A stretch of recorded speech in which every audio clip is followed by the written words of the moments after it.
Hello YouTubers, Alaska Prepper here. Well, it's been a while since we did a walk and talk, and I figured it's such a pretty day outside. It's probably about 10 degrees above zero Fahrenheit. So I thought I'd bring the dogs out and bring them out to play for a little bit, spend a little time walking and talking with all of you all, since we haven't done this in such a long while. And I thought I'd have a little talk with you about what's to come. We are still euphoric, or at least a little over half the country is still a little euphoric, I think, over DJT 45 winning the contest to become 47, right? And I want to tell you something. Don't stop prepping. A good friend sent me an email the other day, and he says, hey, listen, after DJT won the last contest, back in 2016-17, all of a sudden, my traffic slowed down to like 5% of what it was before, because people were no longer interested in prepping. And look at what happened in 2020, where a lot of people that weren't prepared got stuck without toilet paper. Excuse my throat. It's a little bit scratchy. I got a little bit sick here in the middle of the week, and I'm just now recovering. But don't stop prepping, ladies and gentlemen. Those people that tried so hard to keep 45 from becoming 47, I think they have something up their sleeve. And maybe more than just one thing do they have up their sleeve. And we have to be prepared for it. We've all heard all the different possibilities of things that can happen. But in all reality, all you have to do is think about it. Think about the state of our nation. The current administration has done a great job. They did a great job, ladies and gentlemen, at almost destroying our country. And by the grace of God, they're not going to be able to finish the job, because hopefully DJT will get in there and put a big dent on everything that they've done to try to destroy our country over the last 4 years. It's very easy for something to happen. It's very easy for a bad actor to do something that will harm us and put us in a place where maybe we are not ready, because we just decided to say, hey, everything's going to be all right. Let me just name off a few things that we do need to be worried about, and that even if things were great, once again, that these are things that are going to take years in order to fix before we don't have to worry about these things. And even without the help of outside actors, right, our electric grid alone is already failing, right? It's so old, and it hasn't really been upgraded the way that it should to keep up with the population, that any little thing can pretty much trip it. And that's not taking into consideration that we are at the height of this solar maximum, and that who knows what the sun may decide to do. So even taking into consideration that some outside bad actor may do something, the sun may decide to do something on its own. No matter how you look at it, whether you have money in the stock market or not, the Dow Jones, the stock market, is not an indicator of what our real economy is like. Our economy, ladies and gentlemen, is hurting. Like I said, they've done a great job in the last 3.5 or so years to cut down the middle class as much as possible. The less middle class that there is in a country, the weaker that the people as a whole are against the government. Pretty much it's the government and the Federal Reserve that have all of the control.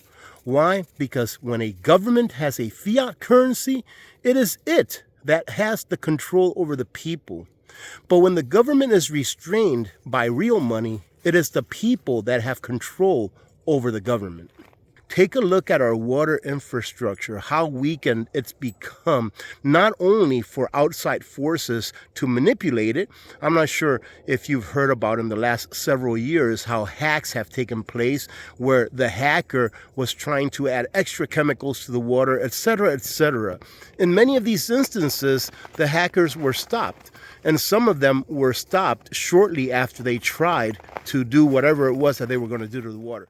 Thank God that Mr. Kennedy is going to be part of the next administration, because he's going to help to make America healthy again, by making our water cleaner, by making our food cleaner, by not allowing companies to get away with the things that they've gotten away with for so long in what I believe is poisoning the American people and something that I like to call a slow kill.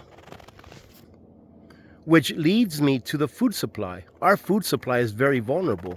The system by which we get our food is called a just-in-time system, which means that pretty much what you see on the shelves at the supermarket is pretty much all that there is, which they say is about a 3-day supply of food for the area that that supermarket is serving. However, I believe that if there was a panic, that those shelves would be wiped out within hours, not days. So are you ready? Are you going to continue to make sure that you at least fill in your gaps and stay ready to be able to stay within your home without having to go out and replenish your pantry for at least a month or 2 or 3? Do you still have food put away? And if you don't, why not? Just because 45 is going to become 47? Most of our prescription medication in the United States, and the United States is, I believe, the most medicated country on earth. Well, most of our medication come from outside of our borders. What are you going to do when you can't get the medication that you need in order for it to keep you alive or healthy? Do you have ample amounts of medication that will last you for months or even up to a year, just in case you can't get a prescription filled? Do not stop prepping, ladies and gentlemen. Yes, take a break. Yes, smell the roses. But yes, realize that anything can happen at any time. You just never know. And that's what being prepared is all about. Preparedness is a word that we just started using in the last, 20, 30, 40 years. And the reason is because back 100 years ago, you didn't have to use the word preparedness because it was just a way of life. It worked for them back then, and I'm telling you that it will work for us today. So if you are not prepared, answer this question. What are you going to do if the lights go out for any serious amount of time? What are you going to do if you can't get your medication? What are you going to do if the supermarket runs out of food? What are you going to do if you find out that the water that comes out of your tap is not potable and that you can't drink it safely? And that even if you boil it, there may still be particulates in it that are not healthy for you. And for those of you that think that I may be trying to scare you, ask yourselves one question. Is it out of the realm of possibilities that everything that I mentioned could happen? And I'll tell you what right now, absolutely not. It's not out of the realm of possibilities. Every single thing that I mentioned is very probable that will happen within our lifetimes, if not sooner than later. What are you going to do when the stock market crashes and it doesn't come back up for 25 years? How are you going to supplement your standard of living if everything you had was in paper or digits, but had nothing physical or tangible to support your family's way of life? So don't stop preparing, ladies and gentlemen. Take a break, smell the roses, have some fun. Be thankful that once again we will have someone in the White House that actually cares about their country and their countrymen. I want to say thank you very much to all of you for all of your support. God bless every one of you. God bless America. I'm Alaska Prepper. I'm out.